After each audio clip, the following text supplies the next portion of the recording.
আমরা এখন হোটেল থেকে চেক আউট করে নিয়েছি, আর এখন বাজে ঘড়িটা ঠিক পাক্কা 6টা, আমাদের 7টায় ট্রেন আছে। তাই আমরা এখন যাচ্ছি হচ্ছে স্টেশনের দিকে। এখন আমরা একটুখানি জাস্ট ফ্রেশ হয়ে গেছি, এখন একটু চা বিস্কুট খাবো, তারপরে জাস্ট আমরা স্টেশনে যাবো। আমাদের 7টায় ট্রেন বলতে 6:50 ট্রেন, পুরো ফার্স্ট ট্রেন আমরা ধরবো, কারণ আমরা তাড়াতাড়ি বাড়ি যাবো। আর আজকেও ঠিক মেঘলা ওয়েদার, খুব খারাপ ওয়েদার, তাই আমরা সূর্য ওঠাটা আজকেও দেখতে পাবো না। আমরা চলে এসেছি এখন চায়ের দোকানে, এখান থেকে আমরা এখন চা খাবো। হাতে পেয়ে গেছি চা, কিন্তু চাটা খেয়ে বুঝলাম যে অতটাও মিষ্টি না, আমাদের ওদিকে যেমন চা খাই অতটাও ঠিক স্বাদ না। তাও কী করবো, বাধ্য হয়ে হবে খেতে, কারণ সকালটা ঠিক চা ছাড়া হয় না, তাই বাধ্য হয়ে এই চাটাই আমরা এখন খাচ্ছি। তো আমরা এখন পৌঁছে গেছি দীঘা স্টেশনে। আমরা যে রুমে ছিলাম ওখান থেকে মিনিমাম 1 থেকে 2 মিনিট হেঁটে আসলে দীঘা স্টেশন। আর ওই যে দেখতে পাচ্ছ তৈরি হচ্ছে জগন্নাথ মন্দির, দীঘার যে জগন্নাথ মন্দিরটা তৈরি হচ্ছে ওইটা তৈরি হচ্ছে। এখন ওই মন্দিরে ঢুকতে দেয় না, নাহলে আমাদের যাওয়ার ইচ্ছা ছিল, আমরা ওই মন্দিরে যাবো।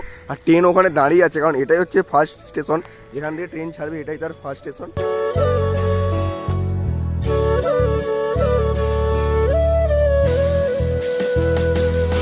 এই যে আমাদের ট্রেন, 1 ঘন্টা পরে ট্রেন, কিন্তু এখন থেকে ট্রেন একদম ইঞ্জিন চালু হয়ে গেছে, কারণ আমরা আসছি বলে কথা, তাই তো?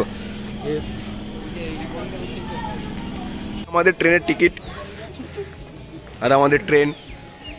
আমরা ট্রেনে উঠে গিয়ে আমাদের ব্যাগপত্র রেখে দিয়ে আমরা সিট ঘেরে আমাদের জন্য সিট রেখে দিয়ে আমরা এখন এসেছি বাইরে। এখন বাজে হচ্ছে 6:20 আর 7:50 ট্রেন। আমরা একটু আগে এসেছি কারণ ছবি তুলবো। আমরা চাই যে আমাদের জন্য লেট না হোক, কারণ এই ট্রেন আবার ট্রেন আছে 12টা কতই বেশি আবার ট্রেন আছে, তাই আমরা একটু বাইরে একটু ঘোরাফেরা করছি। এই যে আমাদের ট্রেন, আমরা উঠেছি এই বগিটায়, আমাদের এখানে সবাই আছে, আর আমরা একটু বাইরে একটু ঘোরাঘুরি করে কিছু ফটো ক্লিপ নিচ্ছি, আর ব্যাস এটুকুই।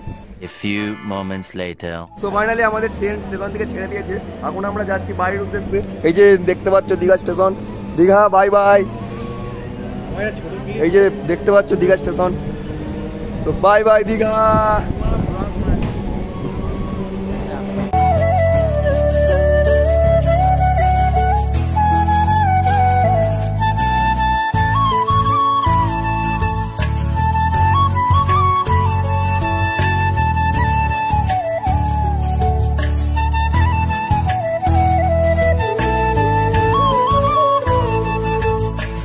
বাইরের ভিউ দেখতে দেখতে আমরা প্রায় চলে এসেছি, আর একটা স্টেশন পরে হচ্ছে নন্দকুমার, আর তারপরে আমরা নামবো। আর এই জায়গাটা দেখো, শুধু চারিদিকে সবুজে সবুজ, পুরোপুরি আমাদের গ্রাম অঞ্চলেরই মতো। অ্যাকচুয়ালি এটাও গ্রাম।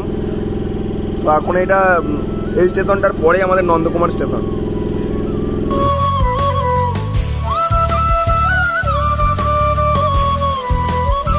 ফাইনালি গাইস আমরা ট্রেন থেকে নেমে পড়েছি, আর আমরা পৌঁছে গেছি অ্যাকচুয়ালি নন্দকুমার। এই দেখতে পাচ্ছ নন্দকুমার। আমরা গিয়েছিলাম একদিন আগে আর একদিন পরে চলে এলাম, কিন্তু অনেক স্মৃতি, অনেক আনন্দ করলাম। এই যে ফাইনালি আজকে নন্দকুমারে।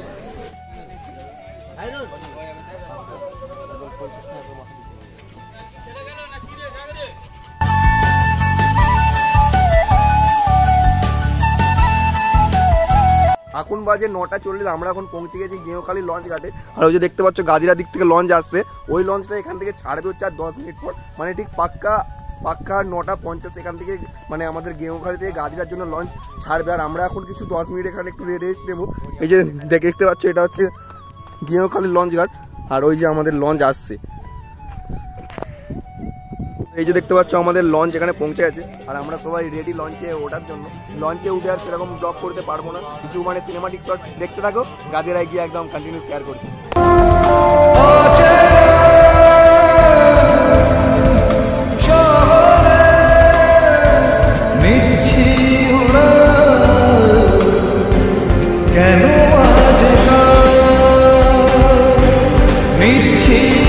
ফাইনালি আমরা আমাদের হাওড়া জেলা আমাদের গাদিয়ারা পৌঁছে গেছি। আর গাদিয়ারা লঞ্চ ঘাটের বাইরে আমাদের টোটো দাঁড়িয়ে আছে, এই যে 70 বাবার টোটো, এর বাবার টোটো করে আমরা বাড়ি যাব। তো বৃষ্টি আরম্ভ হয়ে গেছে, আর আমার ফোনেও বেশি চার্জ নেই, একবারে বাড়ি গিয়ে কন্টিনিউ করছি।